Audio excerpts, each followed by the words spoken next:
¿Qué tal? ¿Cómo le va? Qué gusto que nuevamente nos acompañe en una emisión más de Homo Videns, nuestra realidad. Gracias por acompañarnos como cada semana en este programa en donde tratamos de reflejar la realidad. La realidad, en primer término, de nuestra entidad de Coahuila, de un estado dinámico y en crecimiento como es Coahuila, pero también la realidad nacional. Gracias por acompañarnos, gracias también por comunicarse con nosotros para darnos a conocer sus opiniones, sus puntos de vista, sus sugerencias y, ¿por qué no?, porque hemos recibido también algunas críticas a este espacio. Le agradecemos mucho que se comunique con nosotros. Es bien importante tener esta comunicación real de ida y venida. Para nosotros nos enriquece mucho para seguir definiendo el rumbo de este espacio, de este programa Homo Videns, nuestra realidad. Muchas gracias, un saludo muy afectuoso a todas y a cada una de las regiones del estado de Coahuila, hasta donde llega la señal de Homo Videns, nuestra realidad. Gracias. El día de hoy tenemos un programa que a mí, en lo personal, lo hemos conmemorado en otras ocasiones. El 2 de octubre no se olvida. Esa frase que muchas personas siguen recordando y la siguen haciendo suya a pesar del tiempo transcurrido. El 2 de octubre de 1968, el 2 de octubre no se olvida, a 42 años del movimiento estudiantil, que para muchos analistas es el parteaguas en la vida política de este país y que fue el preámbulo de la caída de un sistema anacrónico, totalitario, que gobernaba, que tenía las riendas, que tenía el gobierno de este país. Esperemos que les guste este tema. Y bueno, sin más preámbulo, yo saludo como siempre con mucho gusto a mi compañero en esta aventura periodística, a José María González Lara. Chema, 2 de octubre no se olvida. Así es, y como cada año pues es obligado tratar este tema, precisamente por los hechos que queremos que no se repitan. Han sucedido en este país después del 2 de octubre muchos hechos sangrientos, pero este en especial impactó de manera importante en la vida política del país hasta nuestros días. Por eso estamos aquí con ustedes ahí en su aparato televisor, como siempre también Alfredo, ahora no tan solo con especialistas, analistas políticos, sino también con testigos de la historia, que ahora en su vida adulta pues recuerdan su vida juvenil y estudiantil, de aquellos días donde fueron protagonistas de la historia. Alfredo. Así es, Chema, yo creo que en esta ocasión enriquece mucho este espacio, la discusión en este programa, la presencia de personas que estuvieron presentes, que vivieron ahí en su momento. Esto que ya lo decía uno de nuestros invitados, es muy importante destacar que no es un día en particular. Se habla del 2 de octubre de 1968, de la matanza de estudiantes en Tlatelolco, en la Ciudad de México, pero esto no es el movimiento estudiantil. El movimiento estudiantil es un proceso que arranca y ni siquiera el 2 de octubre tiene su culminación, aunque es la fecha que más se recuerda por la matanza de los estudiantes, pero es todo un proceso. Así es, Chema. sí. Y bueno, vamos a presentar a nuestro panel de invitados en esta noche. Yo te pediría que... Sí.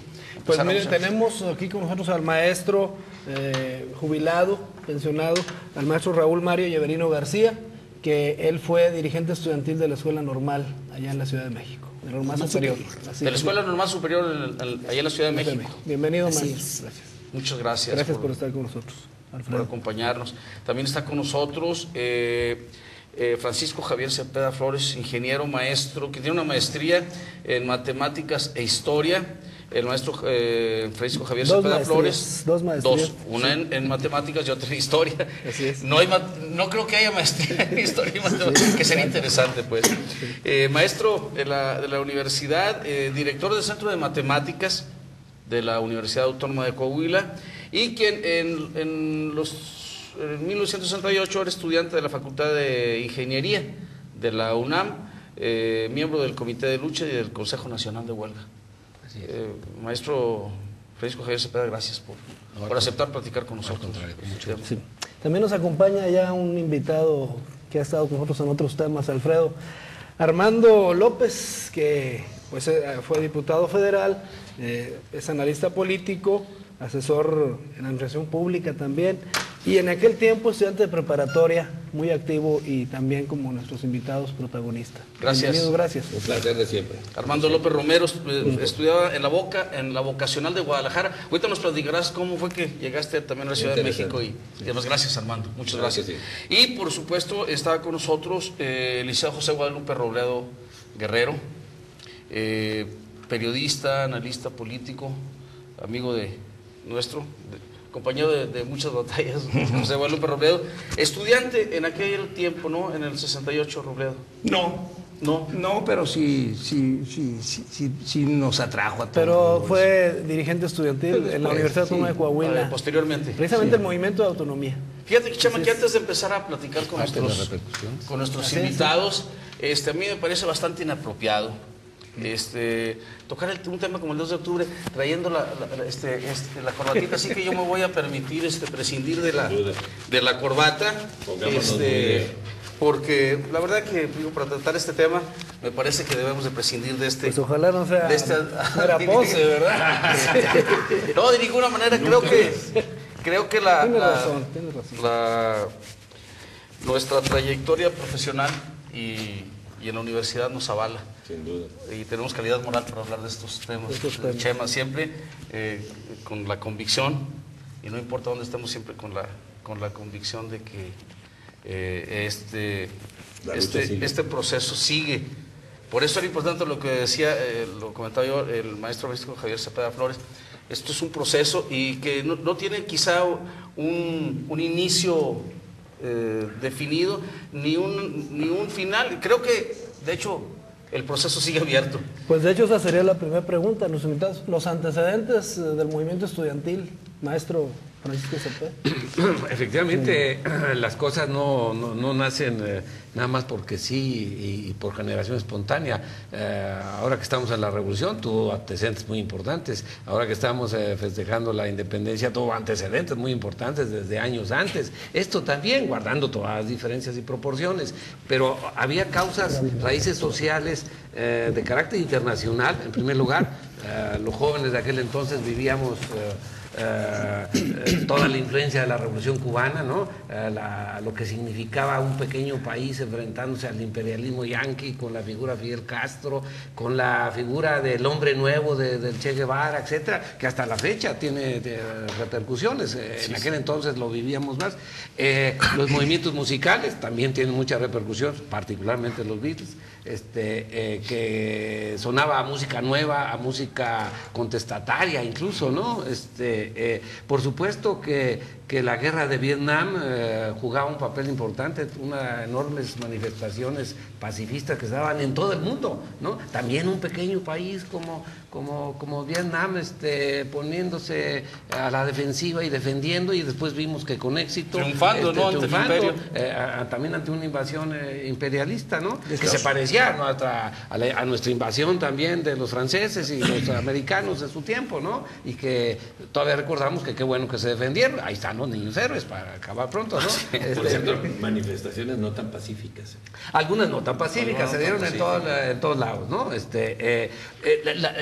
Los derechos civiles en Estados Unidos, hay que recordar que no solo en México hubo movimientos estudiantiles, las luchas en la Universidad de Kent y algunas otras universidades gringas fueron muy difíciles. Por supuesto que pues, el Mayo francés, el movimiento estudiantil francés también repercutía, pero nacionalmente también había raíces. Había un modelo de crecimiento injusto por donde quiera que se le viera, ¿no? Sí, estábamos creciendo, pero una élite social era la que se estaba beneficiando y había una enorme cantidad de pobreza. Que no hay mucha diferencia con lo que cierto, pasa ahora, ¿no? No tanto. Yo siento que a la fecha hemos avanzado, pero también hemos retrocedido. Hoy día hay más pobres, ¿no? Que en aquel entonces. Había contradicciones estructurales del modelo económico, que después se vio que entramos en crisis económica que todavía no paramos. Había hambre en México, todavía lo hay, pero en aquel entonces estaba muy presente. Y la gente protestaba, pero había un régimen muy represivo, muy autoritario. Y ahí se reprimió a los ferrocarrileros nacionalmente. a los maestros se reprimió en sus luchas, se reprimió a los médicos, ¿sí? Simplemente porque querían un poquito mejores condiciones para hacer su servicio social en los hospitales, para poder curar mejor, ¿no? Reprimidos totalmente, ¿no? Los campesinos, bueno, pues todo el mundo recordamos a Rubén Jaramillo y a la esposa recién embarazada y asesinados todos impunemente, ¿no? Y a la universidad 2 años antes habían entrado a Michoacán, a la Universidad Nicolaita, la que dirigió Hidalgo, ahí entraron también el ejército, ¿no? Es decir, había un montón y sobre todo un régimen muy antidemocrático, centralista.